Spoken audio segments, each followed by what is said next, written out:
A girl floating in a large container of green liquid is dejected about her situation. She feels used in her current position because she won't be needed afterwards, labeling herself as trash, crying, hoping to someday be loved by somebody else. A young boy walking home from school puts in 120 yen. He quickly gets irate because he didn't return his change. The young man is 16 years old and his name is Kakeru Daichi, and he regularly consumes large amounts of soda each day, within leaving empty cans around his house. When he comes out of the shower, he remembers about the broken vending machine from earlier. He opens the melon soda that he just bought, and he mentions his lack of experience with women. He quips that he wonders if a sweet and adorable girl would show up. After drinking his soda, he soon imagines himself kissing a girl who has a melon-like flavor, taking away his first kiss. After which, a blonde girl appears. The two blush, with the girl looking down to see the boy's natural body. With both of them being confused about the situation, the boy assumes that he's having a dream. The girl blushes when he comes closer to her, and he starts to act very weird, causing the girl to summon a melon to calm him down. In a dark room, an older woman named Arin Kazaki walks into her boss's office, coming to report that one of their cans has been taken away and is now in the possession of a male high school senior. The girl explains that his kiss caused the girl to transform into a human form as a result of carbon dioxide. She was about to explain what this means now, but she was then interrupted, making her feel embarrassed that he hasn't covered up yet. Melon walks over to see his soda collection, with him collecting rare and limited editions, with her forming a better impression of the boy, but she lowers her expectations of the boy after he talks about climbing the steps of adulthood. He still tries to convince himself that this is a dream, but the girl then lets him flip her earring, turning her back into a can, with her speaking directly into his brain. He then hears a knock at the door, with this being Hidehiko Otoya and his secretary Arin. He breaks the lock of the door. Toya is a government official for the economy. From seeing his appearance, the man starts to get excited, with him swinging that way, with both officials having not-so-safe workplace motives for the boy, but they ultimately leave for today since they scare him off. When he wakes up, he picks up the melon soda to have a drink, making the girl reappear. The girl's name is Melon, with her now living with Kakeru starting today. The next day at the Kyogetsu Academy, Kakeru's classmate, Najimi, is wishing him a good morning. But the boy doesn't hear this, with him being dazed and worried about something else. Najimi is his childhood best friend, who's very concerned about him. Kakeru informs her about a man's romance, with this being when the man is living under the same roof with a beautiful woman. Najimi excitedly blushes, assuming that he's referring to her and him being together. Kakeru calls the girl not normal with great cheeks, with this upsetting Najimi, assuming that she's still talking about the two of them. With this upsetting her, assuming that he's still talking about the two of them, she cries, making the other classmates assume that he did something awful. Soon he hears somebody calling his name, with this being the invisible boy, Gigolo. The two of them met each other yesterday, where Kakeru was giving him this shameless name. Kakeru looks over to notice the girl crying, being rather confused about why this is happening. Just then, a cart is close to cutting him, with a pissed off girl, Kochikaze Yurika, appearing, with her having a reputation in the school for hating men, with also having another reputation of liking to comfort the girls, especially Najima, with her pulling out playing cards from her underwear, with her also giving herself a title of witch. At home, Melon is mad they didn't drink her before leaving, with her not having a point of being here if he doesn't do so. The boy is scared off from doing so, knowing that what's going to happen. He then tries to pour the soda into a glass to avoid summoning her, with this making her even angrier, saying that she's a can and that's the whole purpose of using a can. So Daichi decides to put a straw in her, drink her that way, with the can making less than ladylike noises, with this obviously distracting him. He's then confused and wondering what does this actually do to her. Melon explains that the juice is like her life force, needing more of the same juice to live. He then wonders why does he even have to do this. He then summons Melon so she can restore her own energy, with him commenting how her kind Japanese nature is all gone, with her not thanking him for doing so, with him deciding to drink some orange soda instead. I can't believe I gotta say this. Okay. Melon is irate by this, saying how dare you drink juices instead of hers, with him finding it funny that she doesn't want him to drink any other drink except for Melon. Embarrassed by this, Melon opens his collection of soda cans and she wants him to throw them all away, with Melon being jealous of all the soda cans. He then puts Melon away in a closet by herself, not drinking her anymore.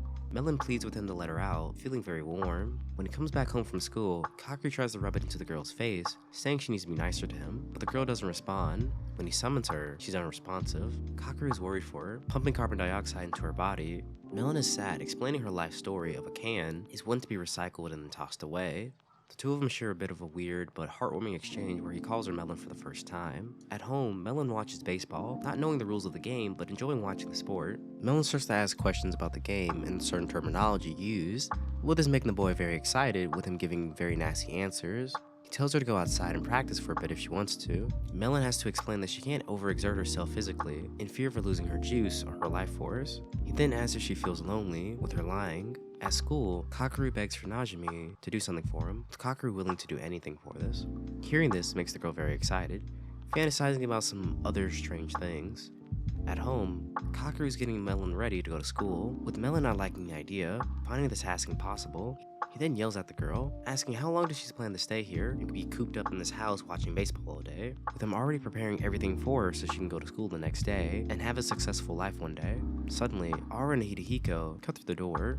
Kakeru is frightened to see the man, with him having to reintroduce himself, saying that he works for the government. Hidehiko explains that there's many different types of soda cans, and he plans to have them all participate in the I Can Elect, to having to vote between either steel cans or aluminum cans as the country's favorite way of drinking cans, with these cans needing to do battle, allowing the winner to control the fate of the loser.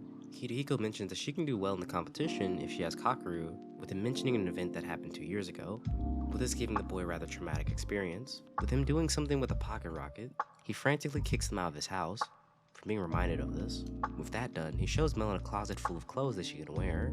The next day, Melon's introduced as his cousin from overseas. At break, the students bombard her with questions, with Melon acting rather shy. The other girls sympathize with Melon for having such a weird and strange cousin, them stomping him out later. Melon leaves the classroom, running into Nijima, with Nijima also being curious about their relationship, revealing that she was the one that got her into the school. As for their promise, Nijima would like Kakeru to buy her a meal, so he invites Melon out as well, with him mistaking her request. They both then invite Yurika and Goro. Nijima's worried about Melon, with the girl only having a soda can for lunch. Melon yells for her not to be worried about her, running off. Melon is confused by why he went to so much trouble to have her enrolled to the school, with his answer making her irate to the point of lasered melons.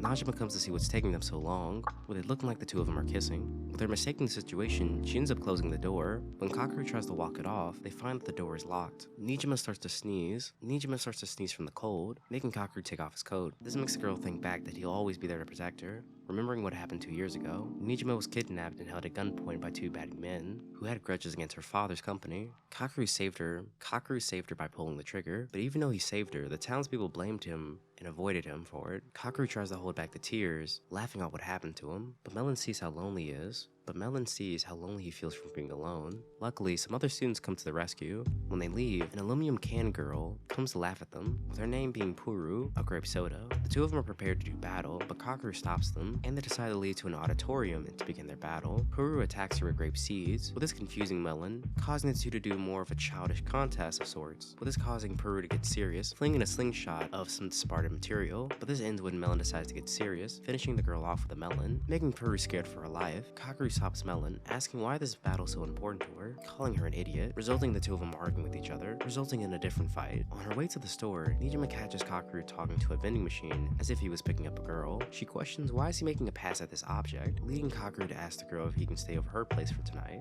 Inside of her house, it's a mess like always, with this ruining his fantasy, with her also serving him bad tea. Later, Kakeru is finished taking his shower, asking for a towel. Najima asks for him to turn around, with her next walking into the bath to wash his back. The boy, who's normally straightforward, is a bit embarrassed by this. This makes her happy, seeing that he still has those types of feelings towards her. Najima knows when something is bothering him, wanting to be the girl to protect him whenever he's feeling down, wanting to make up for what happened 2 years ago. Kakeru is seriously grateful to her, with Najima creating this entire school design so he would have a place to be normal and getting back to his childish ways, telling her if she truly wants to comfort him, a guy her age, she could offer her body. Although he meant this as a joke, she agrees to request. She agrees. He cools her off by making her calm down and leave. When he comes out, he sees Yurika playing with her, with no one noticing that Gigolo was here. Outside, Melon is wandering the streets. When Kakeru goes to take a drink of his juice, he stops, this reminding him about somebody else, offering to let Nijimi take a drink of it, not wanting to waste quality juice. But in doing so, Najimi starts to act very strange, with the girl actually being allergic to carbonated drinks. Najimi gets close to Kakeru, calling for a kiss. Yurika kicks Kakeru, not wanting to allow her love to be taken away from her, revealing that she keeps a love potion somewhere under her skirt, with Yurika also being under the influence, offering to kiss Najimi, with her being rejected that she doesn't like her that way. On the balcony, Kakeru looks at his melon can, with the two of them still thinking about each other. Najimi goes out for another refreshing drink, drinking the blue can, kissing Yell, slurping an aluminum can of a sports drink. Yell explains that she's very grateful that she was given life, but Najmi cries that Yell took her first kiss. So this is where we're gonna leave off in today's video. If you like today's video, here's another one just like it, so go check it out. I'm breaking down this anime into multiple parts. Now if you like this video, make sure to leave it a like, and why not subscribe to the channel? I'll be uploading daily videos just like this one, so I'll see you next time.